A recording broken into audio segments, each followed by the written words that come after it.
The North. Known for its industry, hard-working and innovative people, we are the engineers of the past and always look for solutions for the future. Our Creative North wants to celebrate that and show the world what we can do.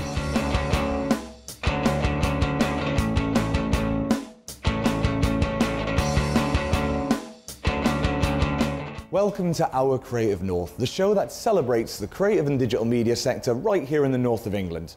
Today's show is all about making things, and we get to visit a man who's made a business out of clay, and I get to visit the R&B Group, who have made an award-winning events company based right here in the northeast of England. But first, let's go and see Catherine, our creative pioneer, and see what she's been up to. Once again, over that creative breach, we send another creative pioneer, and this time it's to a pottery. My name's Catherine, I love all things to do with art and sculpting, and today I'm here to see George, who runs a pottery from his back garden.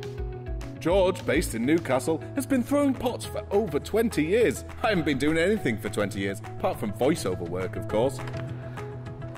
So this is where I work. My first impression of the studio was amazing. It was like piled high with things that had been made, from jugs to little men to things that had been just made yesterday, right up to stuff that could be sold tomorrow, and like they've been painted and glazed and they look outstanding. So it's a lot smaller than I imagined actually. It's kind of like very sort of... Oh, it's tiny, yeah. I mean, yeah, it is. I mean, that's why I have to work on my own, because it's just such a small space, you know. But that's what I love about it. I mean, it's like, how can you not be happy, you know, in the sunshine, sitting here at the wheel, looking out at the nice garden and things, you know. It's just like, it's lovely, you know. I love it. I think it's such a cool place. I've noticed quite a lot of clay. The reason why there's so much clay is that it's cheaper by buying it by the ton. You know, it just reduces the price by mega amounts. Yes. So, like, you paint them all and like, you do this full process? Yeah. So, well, essentially the process is that you take the clay, you throw it on I throw it on the wheel. I throw everything on the wheel. I just find that's the easiest thing to do for me, and I enjoy that. So you throw it on the wheel. It's then once it's thrown on the wheel, it then dries off a little bit. So it's then has to be turned. So that was thrown yesterday. So that's still quite wet. So then what we'll do is we'll turn it upside down and shape the bottom nicely. So it you then get like a sort of a nice, and it's much lighter and things. They're still very fragile at this stage. So once it's turned and things, you then let it dry. It then some things I put coloured slip on at this stage. So that sort of like some of the pink, like especially this pink over here, that has coloured slip on. So that's painted at this stage. And then when it's totally dry, it's biscuit fired in the kiln. When it comes out, it's called biscuit firing because it comes out a biscuity colour. Oh, right, okay. So when it comes out, then we put the glaze on, and then once it's been glazed, it then goes back in the kiln up to, I fire to about 1300 Celsius. And then when it comes out, it's all nice and shiny. I say they look really cool. I say, because you paint them all yourself as well, and they're all... Oh yeah, I do the whole lot from start to finish. Yeah, so it's just me. Just in a little shed. Yeah, it's such a cool place. I love it. Should we have a go? Yeah, great. Okay, so the clay's here. So if I show you how to do it first. Yeah. And maybe we could do a bowl or a mug or something like that. Right. So rest your arms on the side of the wheel. Right. Okay. And squeeze, and you have to use quite a lot of pressure. Okay. So you squeeze it, you move the clay around a lot, so you squeeze it up. Okay. Let go. If you let go too quickly, it goes all wobbly, right? Right. So when you let go very slowly. So it's like you get it sort of more or less there, and then sort of let go. So then once we've got it centered, we slow the wheel down a little bit. Press the thumbs in just to get the hole started. Right. Okay. Then you, using your right hand, you pull across the bottom, and that forms the base. It's making it look quite a lot bigger just by doing that, isn't it? Yeah, it does, yeah, because it suddenly sort of opens it right out. So then a bit more water, and then the next step is to bring the sides up. So that we use what's called we knuckle up. So you hold your hand like that, your left hand goes inside, and if you can link your two hands together, Yeah. it's really quite useful because it stops them wobbling around, because there's a tendency for your hand to want to whiz around. Yeah. Okay, so you pull up, and I'm pulling out, so I'm doing a bit of a bowl. Okay, and then just for the sort of fine tuning, we can go a little bit further out.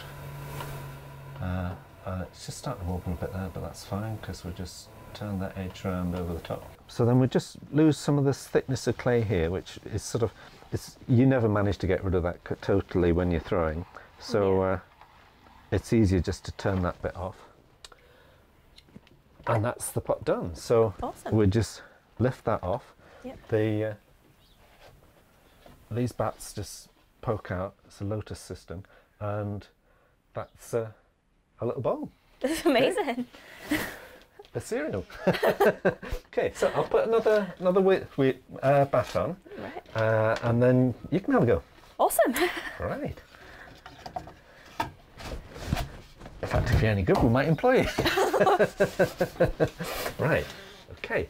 So, if you want to hop on. All right. Okay. So. Actually, my students always take the mickey out of me because I keep saying, right, well, if you hop off and I'll just get it right. And they say, oh, am I hopping off again? Right, so So that's the accelerator, as you like. Press that down. Press that down, yeah. Right. Okay. So if you stop the wheel and then throw that down really hard and try and hit the middle. So really slap it down. Excellent. Like that. Spot on. So lots of water on. So just use my hand? Yeah, yeah, or if you want to use, you can use the sponge. You want your hands really wet. So you can't have too much water. Okay, so get the wheel spinning quite fast. That's it. And then just grab your hands like that. Oh, that's a bit. And you've got to try and force it into position, right? Right, so it needs to go up. Yeah, and then slowly let go, right? And then press down with your left hand wants to be just on the side. Oh. That's it. So press down, so you're pushing it down against your left hand. So your left hand almost wants to come from your body. Oh, so that's not going too well. Yeah, so if you can push with that hand away from you. Right. Lots more water. As soon as it starts getting dry, put more water on. That's it. Great. So if you really sort of give it a tight squeeze, and squeeze it up as far as you can, gently. Great, spot on, slowly let go. Yeah. So then the next step is to press that down with your left hand, so you're pushing it down against your left hand, right? And if you can keep your left hand from wobbling too much. That's not going too well.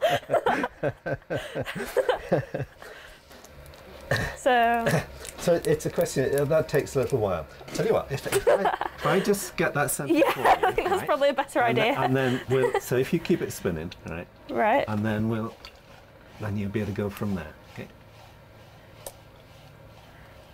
Right. Okay. So that's centred now. See, perfect instantly.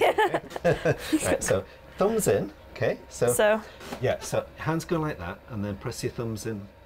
That's it. Spot on. And then slowly let go. And then a bit more water. And then your right hand goes in with your fingers. So, and if you put your thumb on the back of your left hand, right? So press down and then pull across towards you. That's it, brilliant. And then slowly let go. Excellent. Great. Hey, cool. So then now your left hand goes in and you use your knuckle under there. That's it. So, and if you can, sometimes I put my left hand on top of my right hand, right? So, like that thumb rests in there, that's it. It doesn't need to poke in, but just hangs on. And then, yeah, try not to make sudden moves. Any sudden moves make it all go pear-shaped. Right, okay. So, just very gently, right. So try not to push down. If we push up, then that should be okay. Right, so if you slowly let go. It's not gone too well. It's not gone too well. Maybe next time will be better. Sort of lift it I think, the trouble is once it collapses, that's it. Yeah, that's gone. That's it. So I think we'll stop there. Maybe a bit more practice.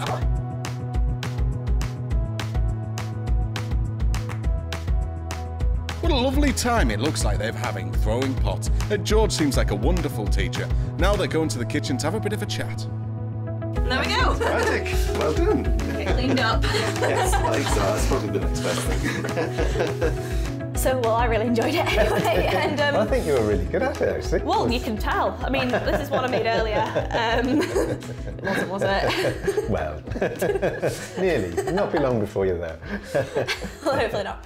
I say, because you've like, we saw the things in the workshop, Okay, but you actually have the things in your kitchen as well, like these mugs, you made them. Yeah, oh yeah. I mean, my wife complains bitterly because we only get to use the seconds, so all these ones are seconds, but... Wait, these are ones that like didn't get sold or anything? Yeah, no, these Really? aren't good enough to be sold now. That one's actually, it was a test. I've just started doing a new brown range, and that was a test towards that, which I really liked, but I couldn't sort of make up my mind how saleable it was. I think it's the textures on it, like you can actually feel it. It's nice, isn't it? Yeah. It's really cool. Yeah. I mean, that's one of the things I love about pottery is the feel of things. You know, it's especially a mug. You know, you just want to sit and sort of cuddle it, sort of thing. You know. Yeah. So yeah. But no, I mean they're mostly these ones are mostly seconds just because it's sort of this. I mean, this one it's slightly off round. You know, but. I can't tell. Well, exactly. No, you probably wouldn't do, you know. So it's. But I think I'm going to be getting the clay from underneath my fingernails for quite a while yet. Yeah, it does. It does. Sort of, it gets on your t-shirt. Yeah, I've slightly ruined the Creative North t-shirts. Yeah. It's really hard to actually do pottery. It's a lot harder than I expected, actually. Actually getting like kind of like your hand movements correct. Otherwise, it just flies off. I'd never thought like one person could do the entire process and make a living out of it. It's completely amazed me. Well, did you know, Kathleen, that pottery is one of the oldest industries in the world and still part of the creative industries here in the north?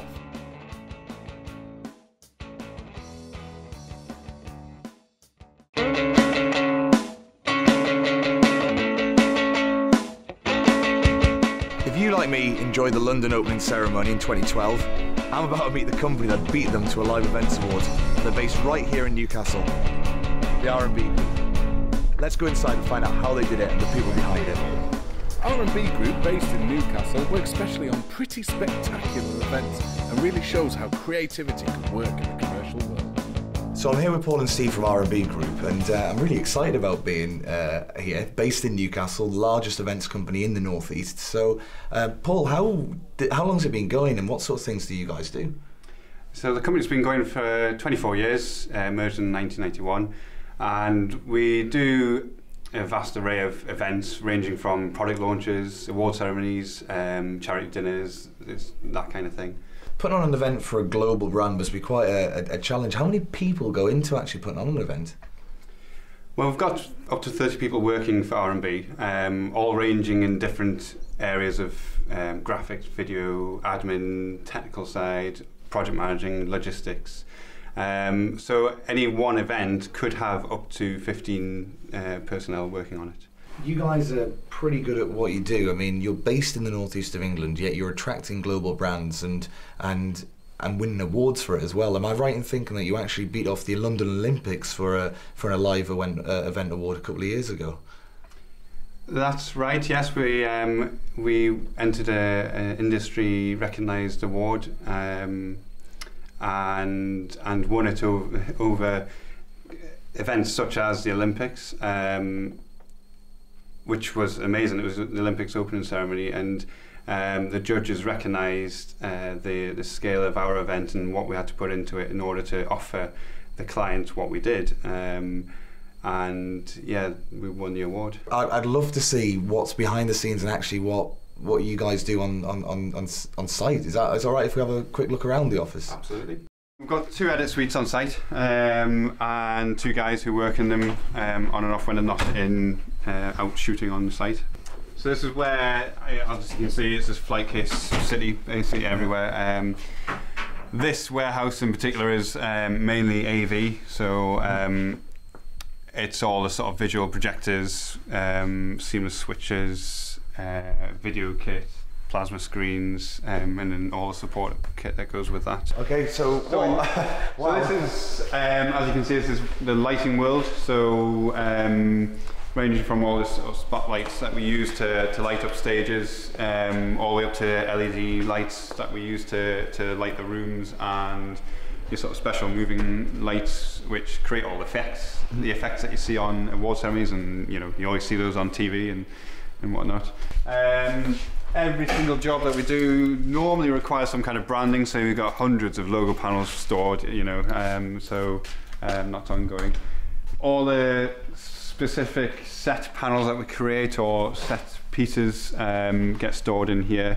Lecterns, chairs, stage furniture for days, carpets, everything that's required, and you don't think about really when you see it on a stage or whatnot. This is where everything's stored for us. Sofas and lecterns, definitely. This is sofas, lecterns. Sofas and lecterns, yeah, lecterns even. Yeah. Well, what is this? It's all very glam. Yeah, basically all the sets that you see in the events that we do. So all the backdrop flattage is stored in here. It's a very busy warehouse. We've got sometimes up to 10 events going out in a week. So it's got to be managed in a way, so all these will be due to go out very soon to different events around the country. Right. Well, guys, I can see a lot has been done right with R&B Group, and I really appreciate both yourself, Paul and Steve, for your time today, and fingers crossed we'll hopefully attract more people to this region and more clients to the region as well. Great. Cheers. Absolutely. Thanks, guys. Cheers, guys. Thanks. I've really enjoyed my time here at R&B Group, and it's fantastic to see that a Newcastle-based company are working with global brands. Now let's go and visit George and see how he's getting on with his pottery.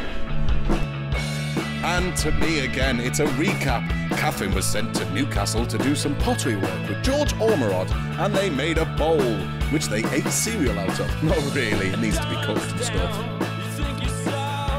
So one of the things that I was doing in order to sell things was I was going off to craft markets. Where I first started was on Armstrong Bridge in Jesmond-Dean, which was a brilliant craft market that happened every week. And there was, I don't know, then, 20 years ago, there was about 50 traders on there, and it used to be really, really busy.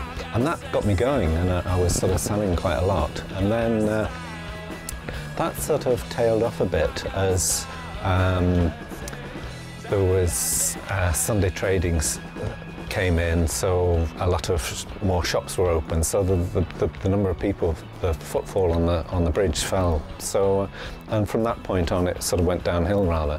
But so then essentially I just then had to find different markets, and at that point my work was much better.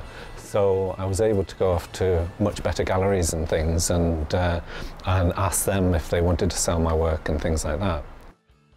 So they've done a lot of the pottery work, now off to the North East Art Collective. It's a place where North East artists can show their work off and sometimes make a book or two. So these ones, I mean, like, have they been going in the case? Because do you find that sometimes in the case they go as well? Because I know now you've put some out on display on the table. I think now that we're putting them out on the table, they're starting to go really well, because with them being ceramics, people like to touch them and feel them. Yeah. But we have had a lot of interest in the black and white, and as we're in Newcastle, I just can't understand why that would be, George. It's strange, yeah. I must admit, I mean, that was the leading reason for why I did it. Yeah, there's been a lot of interest in that. And how are they with the price? I mean, because it's quite expensive, isn't it, for black and white things? And I didn't know, that was the one thing that worried me about the black and white, was whether it was going to be too expensive, because like a black and white mug you'd probably get from, I don't know, from their fan shop, and maybe they're really expensive. I don't know. I think with us being the North East Art Collective, and with it all being, what we do stress, as you know, is that it is all local artists and designers, and so many people just think that's absolutely amazing, because that's all we have in the gallery, and we are here to support you guys, as you well know, because you've been here since the beginning now, and really, the prices, honestly, considering it's a hand-thrown ceramics, all done by yourself in your own design, £16 for a mug is, it's nothing, nothing, absolutely nothing. There was a couple in Cumbria started off a pottery fair called Potfest, and that happens once a year in Penrith, outside Penrith. and there's about 100, 150 potters all get together in a field in marquees and things and sell their wares, and there's people come from the continent to do it as well. So it's like a really vibrant market, and that suddenly opened up a lot of markets, because you were getting different galleries coming to it and buying stuff, as well as the general public. So it suddenly raised the profile of pottery quite dramatically.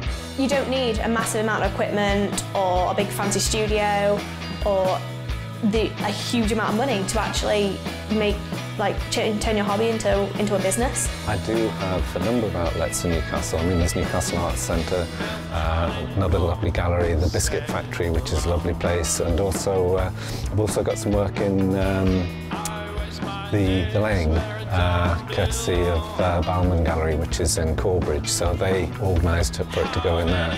It's a very good place to live in terms of the economics of it. In terms of the place, it's so easy to get around. I mean, 4 galleries on my doorstep. I mean, I can be down at the North East Artists Collective in 10 minutes, you know. So, which is really good, because then you can respond to what's going on there. If they have a customer comes in and says, have you got something slightly different, like a mug instead of a bowl or something, you know, I can actually respond to that. It's always fun to learn how to do a new thing, and I've really enjoyed my day. Even though maybe it didn't go quite as well as it could have done, I really enjoyed it, and it's definitely a skill that some people should try and get involved in. It's just really nice, and the people that you deal with are just really good, you know. I think that what's happened here is absolutely amazing. Well, there you have it. Who would have thought you could make a creative and digital media business or career based right here in the north of England? Hopefully Creative North has inspired you to make that choice. Now, if you're a young person aged 16 to 18, we want to hear from you, because we've got hundreds of creative and digital media jobs right here in the north of England that you can apply for. Or if you're a business that wants to take on a young person, why not get in touch? Visit our website www.creative-north.co.uk. Or even better, why don't you come and visit us in our office based in Gateshead, and you might be able to go on our slide. See you next week.